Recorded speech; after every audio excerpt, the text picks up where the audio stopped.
مرحبا بكم مشاهدينا الكرام في حلقة جديدة من برنامج حواء. اليوم سوف نتطرق إلى موضوع ونسلط الضوء على أسباب زيادة حالات الانتحار في المجتمع، وبخصوص هذا الموضوع ستنضم معي كل من الست سرود محمد مديرة جمعية الأمل، وكذلك الست حنان ترجمان الدكتورة المحامية في القانون. أهلا بكما في هذه الحلقة. شكرا. أهلا وسهلا. نشكر قناة كركوك الفضائية وجميع كوادر هذه القناة إتاحة الفرصة للحديث حول هذه الظاهرة التي شاعت في المجتمع. مشاهدينا الكرام، قبل الدخول إلى تفاصيل أسباب زيادة حالات الانتحار في المجتمع سوف نذهب إلى فاصل قصير ونرى بعض الآراء من المواطنين حول هذا الموضوع، وبعدها راجعين.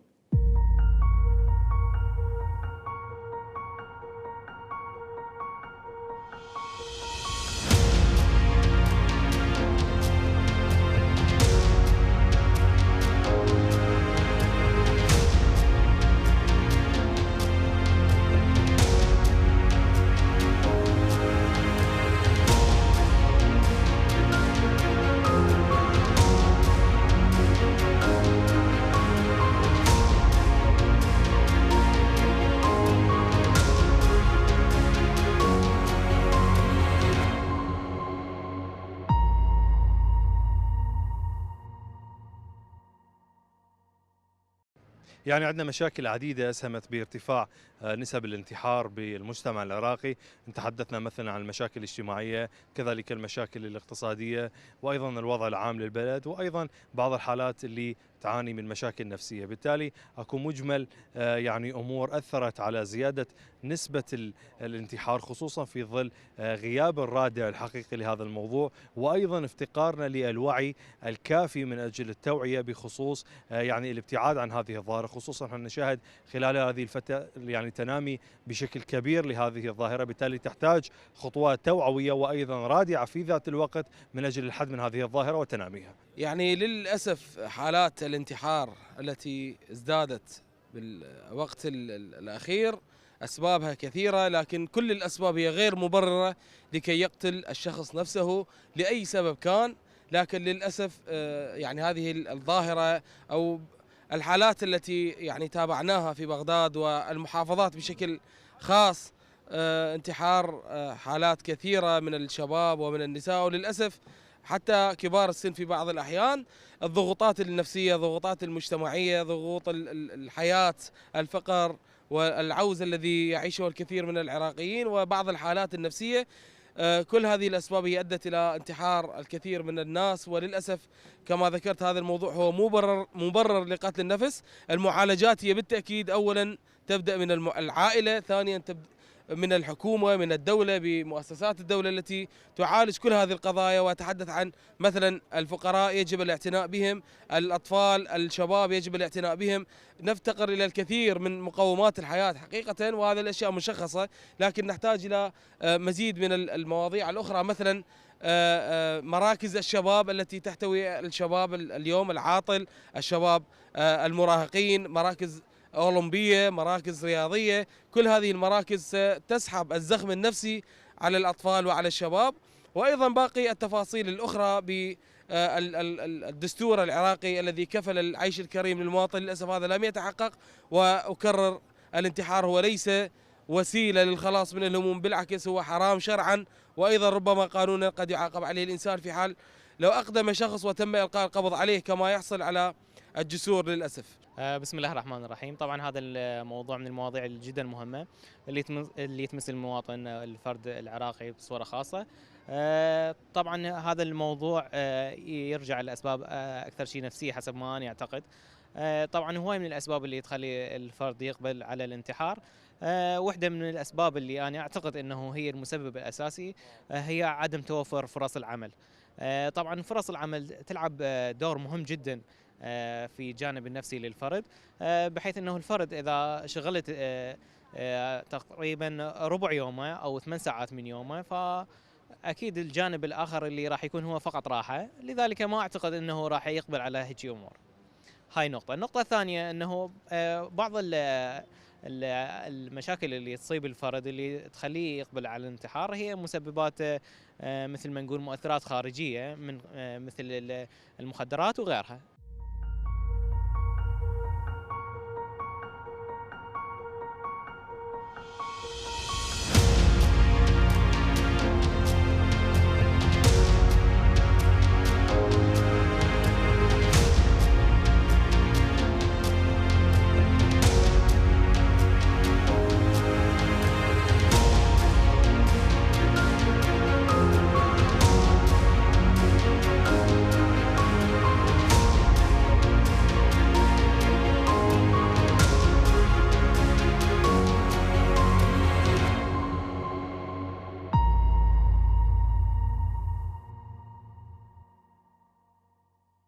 بعد ما شاهدنا بعض آراء من المواطنين حول أسباب زيادة حالات الانتحار، نذهب إلى تفاصيل هذه الحلقة، والبداية مع الست سرود محمد. نرى في الآونة الأخيرة وخاصة في الأعوام الثلاثة الأخيرة، عام 2019 وعام 2020 وكذلك عام 2021، خاصة في ظل جائحة كورونا، بحيث وصفتها منظمة الصحة العالمية بأنها الجائحة وتبعاتها التي أثرت اقتصاديا وكذلك اجتماعيا ومعنويا على الأسر. فما هي الأسباب التي وراء زيادة حالات الانتحار في المجتمع؟ نعم، في البداية يعني أشكركم على هذا البرنامج، لأن برنامج حواية برنامج جديد بالنسبة لنا، والساحة الكركوكية محتاجة لبرامج اجتماعية للتوعية والتثقيف.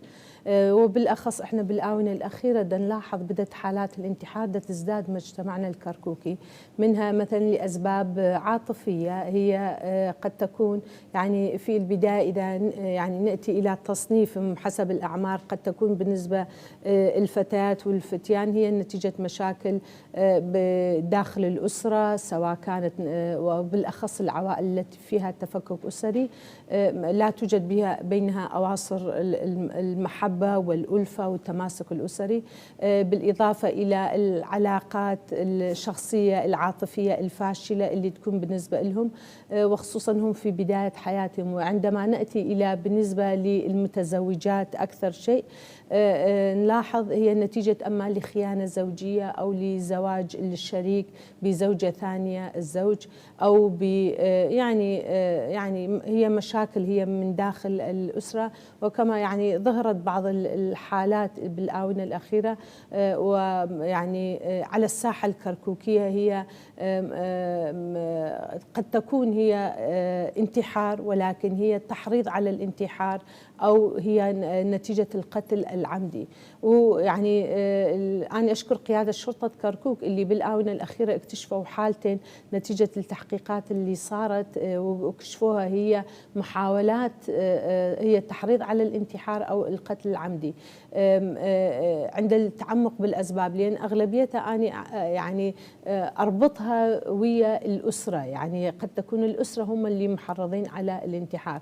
وأيضا إحنا بدنا نشوف يعني بالنسبة للكبار بالعمر، إذا كان بالنسبة للشباب المقبلين على الزواج أو نتيجة الرجال المتزوجين، يعني أكو حالات، بعض الحالات الانتحار هي تكون لأسباب اقتصادية، وخصوصا يعني بدت أسباب أخرى كما تفضلتي مع جائحة الكورونا نتيجة الضغط النفسي وبقاء الأفراد بداخل البيوت، يعني زادت من الضغط النفسي على العوائل.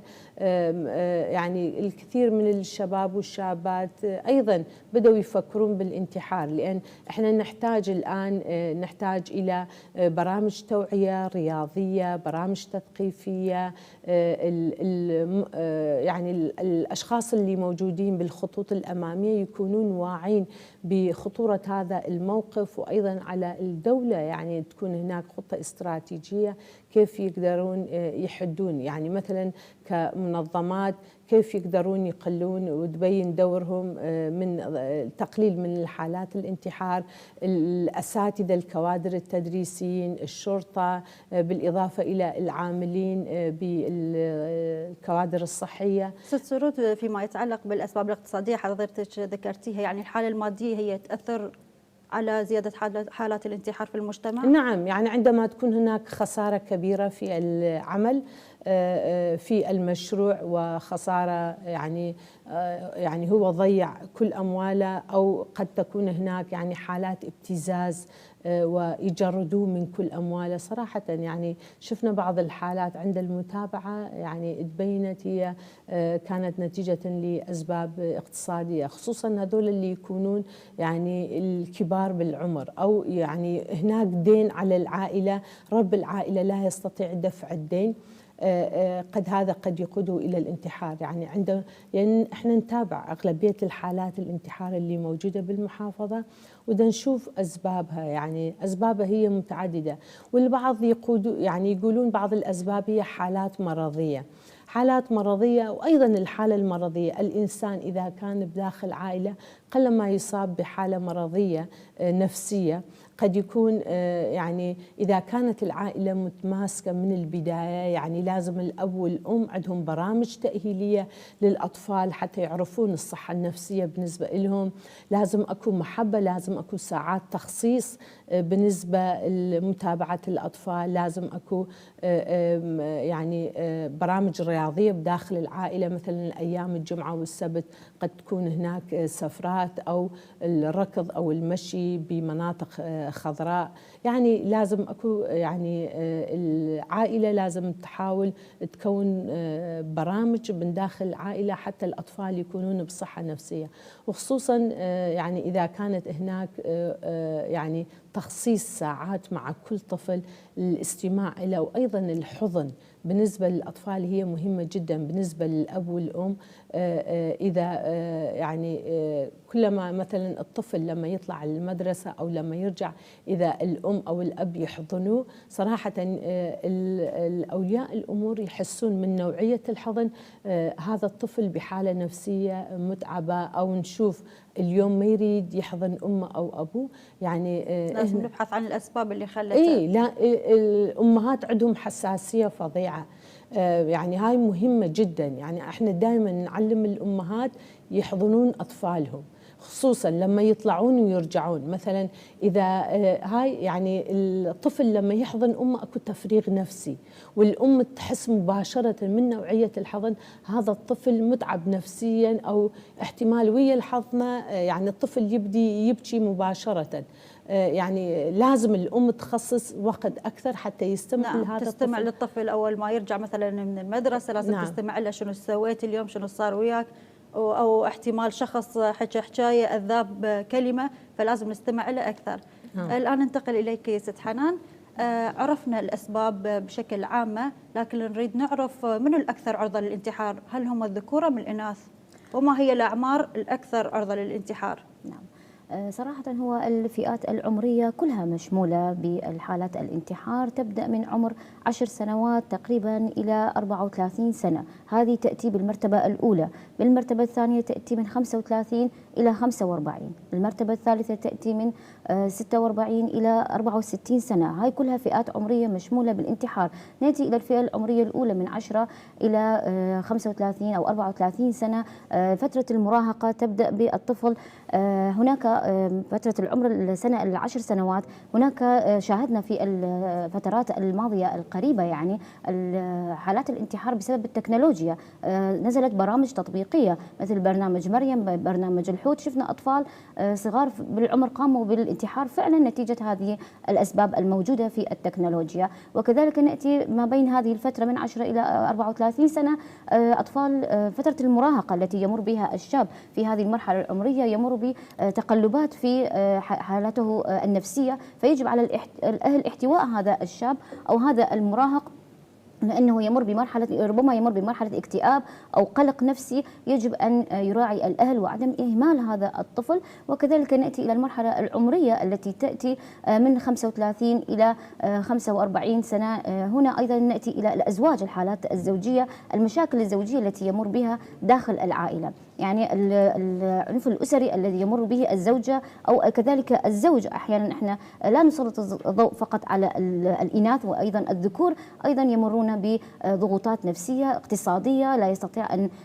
يصرف على البيت بسبب ضعف المادة أو بسبب البطالة، أيضا يؤثر على حالة النفسية للزوج أو الحالة النفسية للزوجة. وكذلك نأتي إلى الأكبر بالعمر، أيضا ربما لا يجد من يحتويه، عدم وجود عائلة يحتوي هذا الرجل الشايب أو الكبير بالعمر، ربما لا يجد من مأوى يلجأ إليه، أو عدم وجود مصدر رزق له لأن كبر بالعمر لا يستطيع أن يتحمل مشاق العمل، ربما يلجأ إلى الانتحار. طبعا إذا نأتي إلى الإحصائية، نسبة الإناث أكثر من الذكور، لأن في الحقيقة إذا تأتين إلى واقع الأمر النساء هم أكثر عرضة، لأن هناك جرائم قتل غسيل العار تدخل في قضية انتحار، يعني يحولون هذه القضية من القتل إلى الانتحار، يعني يعطوه تغطية قانونية بأنه الفتاة هي من قامت بالانتحار، ولكن هي في الواقع هم الأهل من قاموا بقتلها بسبب غسيل العار. فهنا تدخل هذه الجرائم القتل ضمن ظاهرة الانتحار، فيزيد عدد الإناث في نسبة الانتحار بصورة عامة. زين، أكو علاقة بين زيادة العنف الأسري بزيادة أعداد الانتحار؟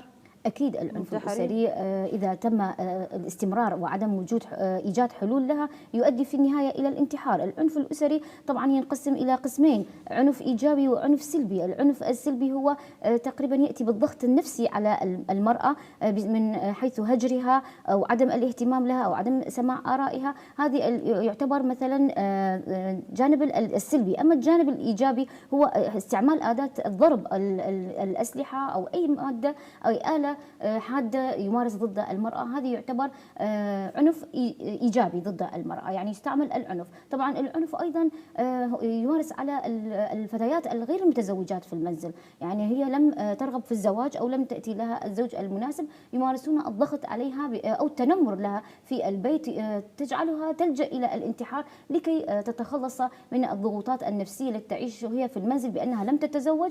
ربما أحد أخواتها أو إخوانها يمارسون عليها الألفاظ، يعني احنا العنف ليس فقط شيء مادي، وإنما هناك ألفاظ يعتبر عنف معنوي. وكذلك هذه للإناث النساء الغير المتزوجات في البيت، ولكن الزوجات المتزوجات في البيت ربما يمارس الزوج عليها العنف، وكذلك أهل الزوج أيضا لا يعني يدعمون المرأة، أيضا يقفون إلى جانب الزوج، كلهم يمارسون الضغط على الزوجة مما يدعها أو يدفعها إلى الانتحار. يعني هذه أيضا كلها تعتبر حالات الانتحار. وأيضا ندخل إلى الإكراه بالزواج، ربما هناك نساء الأهل يعطونها لأكبر من عندها سنا يعني بسبب ماديات أو بسبب ابن عمها، النهوة اللي عندنا في العشائر، وكذلك الفصل العشائري ربما يعطون المرأة مقابل جريمة حدثت أو مقابل حادثة. فهنا أيضا يمارس هذه العنف ضد المرأة، ربما لا تستطيع اللجوء إلى القضاء فتدفعها ذلك إلى الانتحار. نعم. بس أنا أريد أوضح شيء، يعني الأسباب هي تكون مختلفة حسب المكان، يعني حسب كما بينت الدكتورة حسب ثقافة المنطقة. يعني يمكن الأسباب يمنى نوع آخر، يمكن مثلا بغير بلدان أسباب أخرى، يعني حسب البيئة اللي عايش بها الشخص. نعم. ويعني احنا حسب الإحصائيات الأمم المتحدة هي تقريبا خلينا نقول من 4 حالات انتحار هي 1 يكون ذكر، والبقية يعني 3 هم يكونون أما من النساء أو الفتيات اللي احنا نلاحظها. ويعني احنا ضمن ثقافة مجتمعنا يعني حالات النساء هي أكثر نتيجة العنف المجتمعي اللي تمارس ضد النساء، هي كما تفضلت الدكتورة سواء كان الزواج قسري أو نتيجة يعني حرمانها مثلا من العمل أو حرية الحركة أو الخيانة الزوجية أو الزواج عليها بزوجة ثانية، يعني وأسباب أخرى أو العنف. نعم. أو العنف بشكل عام، هي يعني لأنها ضمن ثقافة المجتمع هاي بها أكثر مقبولية، الرجل هو يمارس سلطة على الفتيات والنساء، وتصل إلى هذه المرحلة قد توصل إلى مرحلة يعني هي تحاول حتى تنقذ نفسها وما تتحمل توصل إلى الانتحار. بعد تعرض الشخص إلى كل هذه الضغوط النفسية، هل هناك علاقة بأنه عدم مراجعة الطبيب النفسي في زيادة حالات الانتحار بالمجتمع؟ نعم، يعني اكو بصمة اجتماعية للأشخاص اللي يترددون على الطبيب النفسي. يعني نلاحظ يعني اكو مسميات صراحة هي السلبية. يعني مثلا إذا الشخص تردد على الطبيب النفسي قد تكون يعني ينعتوا بأسماء، مثلا الشخص مريض نفسيا، أو يعني أكو ألقاب ومسميات عديدة. يعني أتمنى من الأشخاص يعني كيف أنا أراجع الطبيب معدة أو الرأس. يعني الطبيب النفسي هو عضو، يعني هو الحالة النفسية يعني عنده طبيب مختص، لأن يحتاج إلى اختصاص حتى يعرف بالأمراض النفسية. وكلنا معرضين، خصوصا إحنا بالظروف اللي نعيشها بالمنطقة، كلنا لازم نراجع الطبيب النفسي. ودائما إحنا نحاول وإحنا نكون أطباء نفسنا بنفس الوقت، هي مهمة جدا. يعني أنا أحاول مثلا إذا صحيت الصبح وشفت أنا بحالة نفسية منهارة، أحاول أخذ حمام مهم جدا. بهذا الموضوع نعم. شنو الأعراض اللي ممكن تظهر على الشخص اللي يحاول يفكر بالانتحار؟ نعم، قد تكون نعم يعني؟ بعض الأشخاص تكون ظاهرة، بس لبعض الأشخاص حتى ما تكون ظاهرة، هي بلحظات تجي وتوصل إلى هالمرحلة. يعني الأشخاص اللي ظاهرة هي نتيجة مثلا التراكمات اللي تصير بمرور الزمن، قد يعني توصل إلى مرحلة هي تنطق بها راح أقتل نفسي. يعني هاي نسمعها احنا دائما، والاولياء الامور يقولون إيه هي قالت، زين انتم ليش ما استجابتوا؟ ليش ما خففتوا الضغط عليها؟ يعني اذا نشوف يعني اكو هاي الامور. اكو حالات ولو تتكلم بانه اذا شفت مثلا الطفل او الشخص اللي ياخذ مثلا مخدرات بدا ان يزيد الجرعات، او يشرب الكحول بدا بزياده هذه الكحول، بزياده اخذ الكحول، معناه هناك شيء يؤثر على نفسيته. او نشوف نتابع المواقع التواصل الاجتماعي، نشوف هو ايش يكتب بالمواقع. يعني اذا كان هذا الطفل يعني ابن لام او بنت لعائله، لازم العائله تتابع منشوراتها بالمواقع التواصل الاجتماعي، هي بشنو تفكر، شنو تنشر. يعني هذه ايضا لها دور كبير. يعني نراقب اكلها، نراقب الادويه اللي تاخذها، قامت تزيد من هاي الادويه او لجأت الى العزله، قامت مثلا تنام او ما تطلع. يعني هاي كلها حالات نفسيه لازم العائله تدرسها. يعني زين، نعم. بعد ظهور هاي العلامات شنو ممكن اللي يعني يسويها؟ لازم الاولياء الامور يتابعون مثلا هل يا ترى مثلا الطفل حركاته اعتياديه او معزوله؟ هل يا ترى ياكل كميه اكل مناسبه؟ هو مو بس فقط الطفل، احنا نريد حتى الكبار. الكبار شخص هم الكبار يعني ايه، لان احنا بدنا نتابع العوائل اللي زرنا لهم، قالوا ايه بالفتره الاخيره ما كان ياكل، كان معزول، حاط نفسه بالغرفه وحده، وحتى الاطفئه يعني الاضاءه يعني ما يشغله 24 ساعة هنا، وفد يوم شافوه يعني هو يعني منهي حياته. يعني ما دام اكو هيك علامات بصراحة هاي خطرة، لازم تجبروه حتى إذا كان شاب. بدنا نشوف يعني موجودة هالحالات.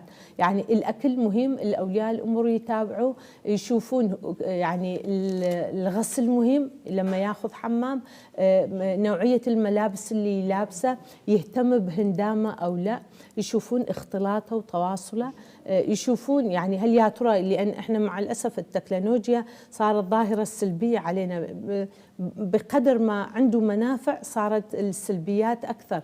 لأن يعني نشوف يعني عندهم يمكن أكو بعض الصفحات دي يشجعون على الانتحار، يمكن أكو أشخاص مرضى دي يصادقوهم ودي يشجعوهم، وظهرت يعني بعض الأصدقاء مثلا صديقات كانوا عندنا شابات 3 اتفقوا بنفس اليوم هم ينتحرون.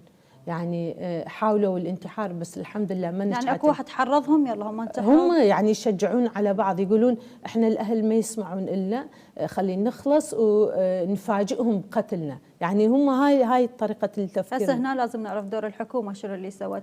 الحكومه ما بين تفاقم بحالات الانتحار وحلول حكوميه ترقيعيه للحد من هذه الظاهره، هل هناك اجراءات معينه قامت بها الحكومة أو القانون لرأب الفجوة في الصحة النفسية، وما هي هذه الإجراءات؟ نعم، احنا طبعا أول مرة نشكر الشرطة المجتمعية اللي كان لها دور كبير في رصد كثير من حالات الانتحار، وكذلك منع كثير من الحالات. يعني إذا كان حالات مثلا 300 حالة 15 من عندها تم الشخص إنجاز هذا الانتحار، يعني قتل نفسه، ولكن البقية تم الوصول إلى هذا ووضع حل له عن طريق اتصالهم أو عن طريق العوائل هم اللي بلغوا أو هم اللي رصدوا الحالة وتوجهوا إليه. ولكن هناك احنا ما نقول الحكومة مسيطرة على الوضع 100%، ولكن هناك كثير من النقص في التشريعات أو النقص في مثل الصحة النفسية أو مثلا دور الإعلام، دور المدارس. يعني احنا نريد الحكومة تهتم في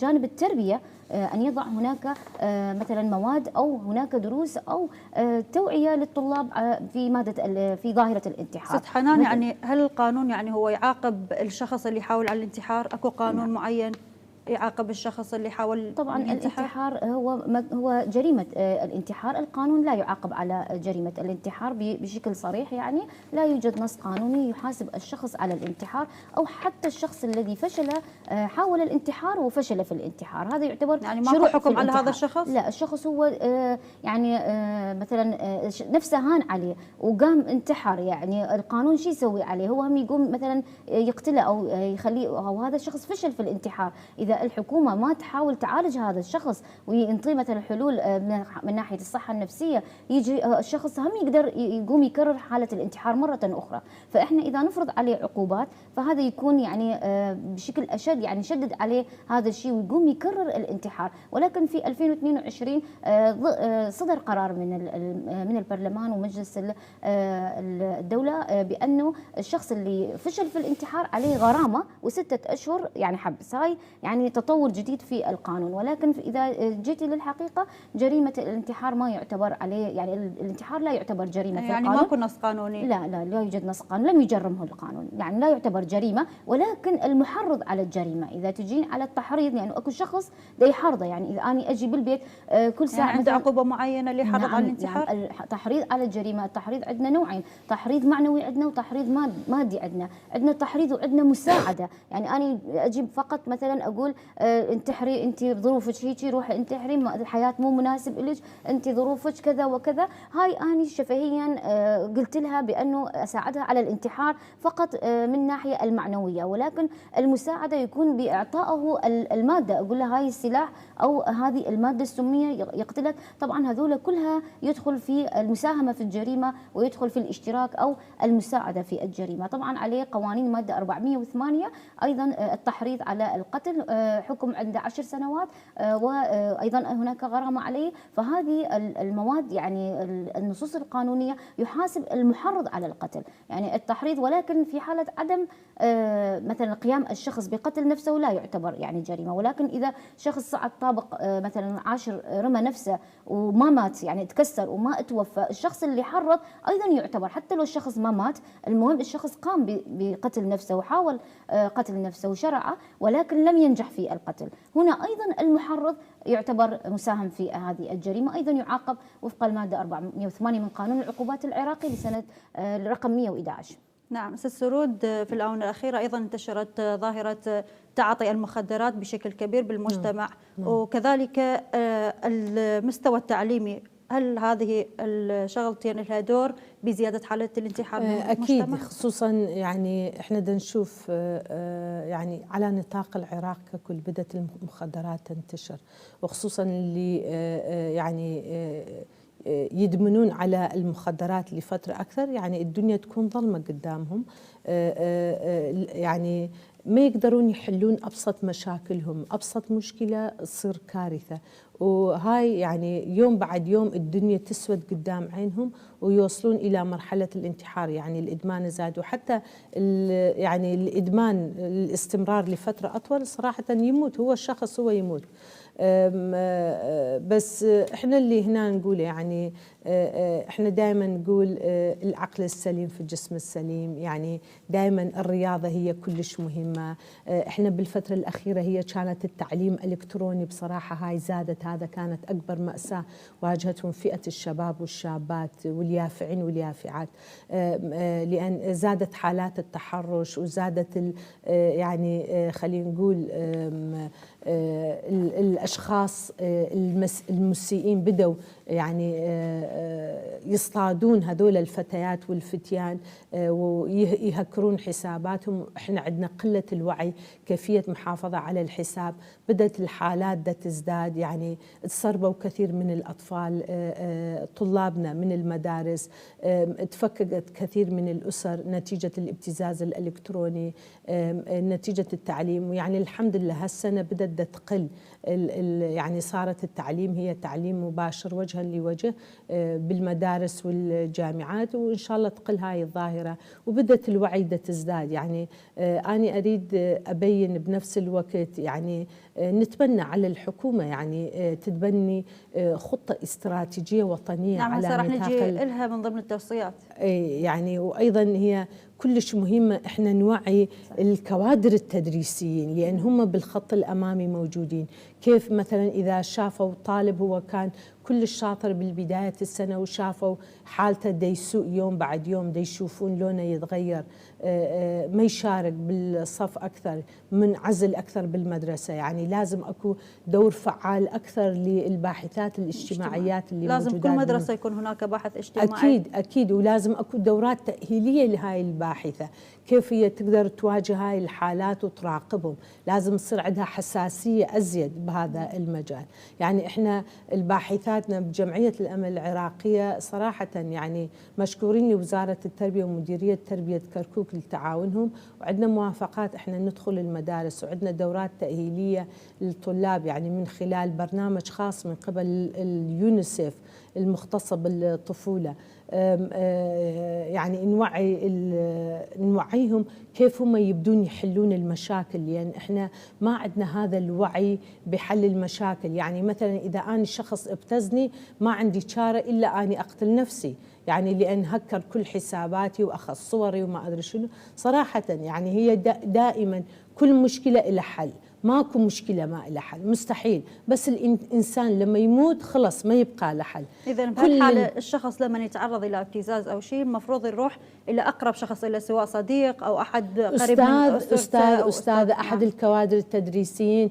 إحنا كوادرنا يترددون، يابا تعالوا على مراكزنا إحنا نساعدكم. إحنا عندنا مركز الإحالة بالشراكة مع الشرطة المجتمعية، يعني نحل كثير من هاي المشاكل، وأيضا نتواصل مع الأهل، وعندنا يعني طرق، وعندنا الشباب واعين يقدرون مثلا ياخذون هاي الحسابات اللي دي يهددوهم، وايضا بالتنسيق مع الامن الوطني لان هم المختصين بالابتزاز الالكتروني. يعني احنا بدنا نحاول نحل هاي المشاكل، بس بنفس الوقت اللي ما عنده وعي لازم يحمي حساباته.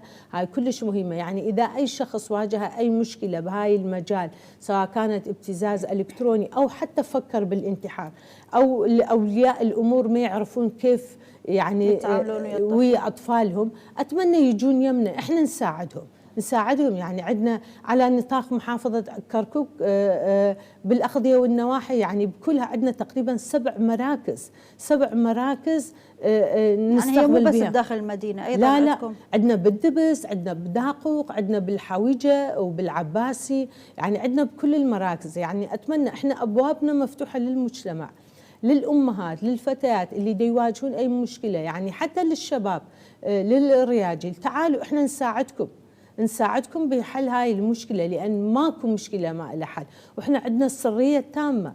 وللي حد هسه إذا أحد يقول لي يعني إحنا بالآلاف عندنا قضايا، أحد يقول لي والله شهروا بي جابوا اسمي، مستحيل أي اسم يطلع من يمنا. عندنا السرية تامة، حتى نتواصل ويا الأهل شلون نحل المشكلة. لأن مرات الابتزاز مو يقف فقط مثلا ويا هذا الشخص اللي ابتزه، لا ويا العائلة، يبدي ياخذ أرقامهم ويبدي العشيرة كلها يدز صور وما أدري شنو. كيف نتعامل بهكذا حالات؟ يعني هي لازم احنا يعني نكون بقد الموقف محضرين نفسنا من البداية حتى لا نتفاجأ قبل ما المشكلة تكبر.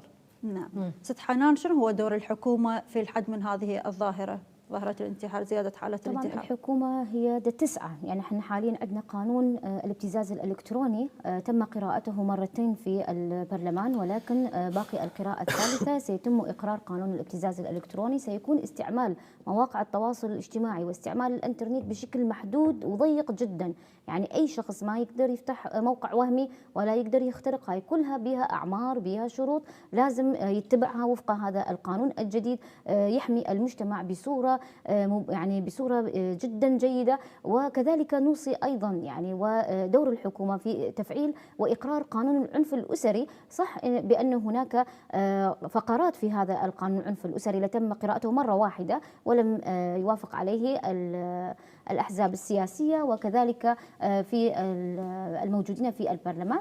لم يتم الموافقة على هذا القانون لأن فيه بعض الفقرات المناهض للشريعة الإسلامية. احنا نقول صح هذا الفقرات مناهض للشريعة الإسلامية، احنا كمجتمع شرقي وكدولة إسلامية احنا نريد تغيرون هاي الفقرات وتخلون بدائل إلها حتى يتم إقرار القانون بشكل سريع، نحمي النساء من هذه العنف الأسري، من هذه الاضطرابات التي نشوفها وتفكك الأسرة. وإذا كان هناك رادع قوي للزوج أو للزوجة، يعني احنا من نقول عنف أسري ليس فقط الزوجة التي تمارس عليها العنف الأسري، أحيانا الزوجة هي التي تمارس العنف، ولكن احنا كالنسبة التي نأخذها النسبة العالية هي النساء التي يتعرضن للعنف أكثر من الرجال. فهناك يعني فقرات جدا جيدة تحمي المرأة في قانون العنف الأسري. وكذلك نطلب يعني من الحكومة الاهتمام بدور الإعلام. احنا ما نريد الإعلام من يجي أحد يريد يسوي إعلانات بأنه يأخذون من عندهم مبالغ جدا عالية، القنوات الفضائية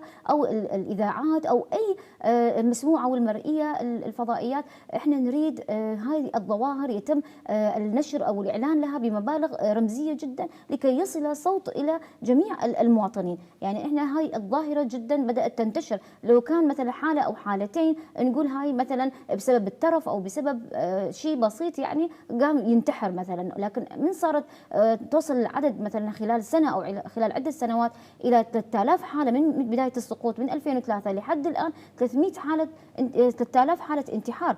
يعني هذه يعتبر ظاهرة وليس حالة مثل الدول الأوروبية ينتحر بسبب الترف أو بسبب أي أسباب أخرى. يعني لا تدخل عندنا قلة العاطلين هواي عندنا عن العمل. نعم، أسباب هذه هم أسباب، وعلى الحكومة أنه تقلل من هذه النسبة. نعم، دور الحكومة عن طريق الإعلام، توفير فرص العمل. نعم. وكذلك تدريس أو الاهتمام بها في الجانب التربية للمعلم للمدرس للطلاب، إدخال علم النفس ضمن الدراسة. نعم، يعني هاي الجوانب إذا تهتم بها الحكومة أكيد تقل حالات الانتحار. يعني احنا إذا نرجع إلى السبعينات والثمانينات من القرن الماضي احنا نشوف حالات الانتحار جدا قليلة مقارنة بالوقت الحالي. أكيد هناك انتقالة يعني جدا سيئة نحو الأسوأ يعني احنا نذهب، لكن يجب أن يكون هناك سيطرة من قبل الحكومة، من قبل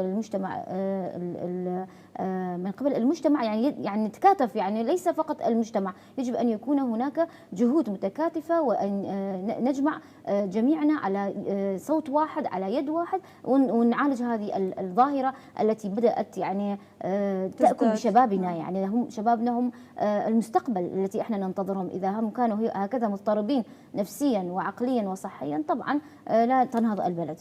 نعم. ست سرود، هنا دور المنظمات والجمعيات المعنية، شنو هي دورها في الحد من هذه الظاهرة؟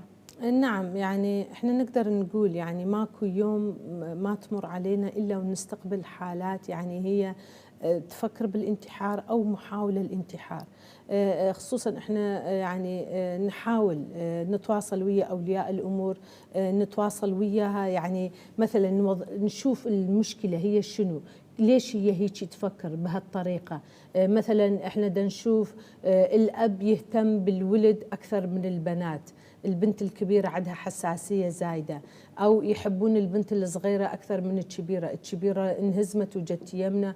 بعدين لما تعمقنا بالأمور يعني حاولتوا تتواصلون ويا أهلها وتقولون بنتكم هيك قامت تفكر؟ نعم، وتواصلنا ويا الأب وشافوا يعني البنية هي عندها حساسية زايدة بس أكو تمييز، يعني هي دا تحس، ما دام هي دا تحس يعني هذا الشيء هي صحيح. يعني حتى بدأوا الأهل يغيرون طريقة تعاملهم، هاي مهمة جدا.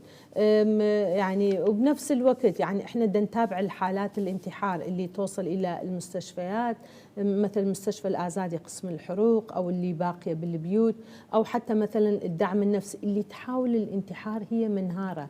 بس حتى احنا عندنا الوصمة الاجتماعية، مثلا إذا شخص انتحرت خلي تموت، هي حاولت الانتحار، ومثلا هي كانت محاولة تحرق نفسها وتشوهت شكلها. وهاي يعني مرات مثلا لما نروح على بعض البيوت، انتم جايين يم هاي القردة اللي خلي كانت تموت احسن ونخلص من عندها. يعني هيك هي تنهار يعني. تنهار اكثر. ويعني اذا المره الاولى هي فشلت، هي تحاول هالمره مره ثانيه تفشل بعد اكثر. على مود هي مهمه جدا. يعني التماسك الاسري هي كلش مهمه، دعم الاسره للطفل. نعم للبعض الكل كالاسره. يعني اذا كانت التنشئه من البدايه هي صحيحه بصراحه، هذا الشخص يكون شخص خلينا نقول مفيد بالمجتمع. بس اذا اني من اول مشكله، يعني اذا بالبيت معلموني وواجهني اول مشكله بالمجتمع، وهاي يقودني الى انتحر. ومن اقل شيء اللي هي ابتزاز او تحرش او تهديد من اي شخص. بس لازم اني احاول، يعني اذا اني اريد كأم واريد ابنائي يكونون صالحين بهذا المجتمع، لازم يعني اعلمهم كيف يحلون المشكله. احنا دائما هاي نعلم الامهات كيف يحلون المشكله، وأبدي لازم أكون محبة وألفة بين الأطفال. الأم لازم تقعد ويا الأطفال يومية وتستمع إلهم. بنفس الوقت الأب تدعم البنات، لأن البنات هي أكثر معرضين للمشاكل أو الابتزاز، حتى لا يخافون. يعني لازم تكون هسه التربية الحديثة مصادقة الأولياء الأمور لأطفالهم. بعدين نجي على الكوادر التدريسيين من خلال زياراتنا، يابا استمعوا للطلاب، هاي كلش مهمة. الكوادر الصحيين هي كلش مهمة، اللي موجودين بالمنظمات اللي هي احنا زيادة وعينا وتأهيل الكوادر بشكل عام بهذا المجال، بالإضافة إلى الشرطة مهم جدا حتى احنا ندعم هاي الحالات وندعم الأولياء الأمور نوعيهم. حتى مثلا احنا نتيجة انشغالاتنا بالتكنولوجيا، وكل واحد حتى إذا كان أمي بدأ صار عنده فيسبوك ونسى الأهل ونسى الأطفال. يعني هاي مهمة من الجانبين، الأب والأم. لما الطفل يرجع للبيت عنده ساعات محددة لاستخدام التليفون، وبنفس الوقت يعني حتى يصير عندهم وقت، ولازم يمارسون ألعاب عائلية هي موجودة، ولازم أكو مثلا بعض القراءة القصص، أوقات للرياضة. لازم العائلة صراحة هم بالبداية تبدي من داخل الأسرة، بعدين تنتقل إلى المؤسسات الحكومية سواء كانت تربية أو صحة أو مثلا الشرطة. يعني مهمة تكاتف الجميع هي من خلال خلينا نقول هاي الخطة الاستراتيجية. واكو شغلة اللوخ يمكن احنا ببداية قبل ما نبدي بالبرنامج، يعني اكو دراسة بينت خلال مثلا انتفاضة وسط وجنوب العراق بدأت تقل حالات الانتحار، مو تقل، انعدمت نهائيا نتيجة احنا هسه عندنا فراغ سياسي.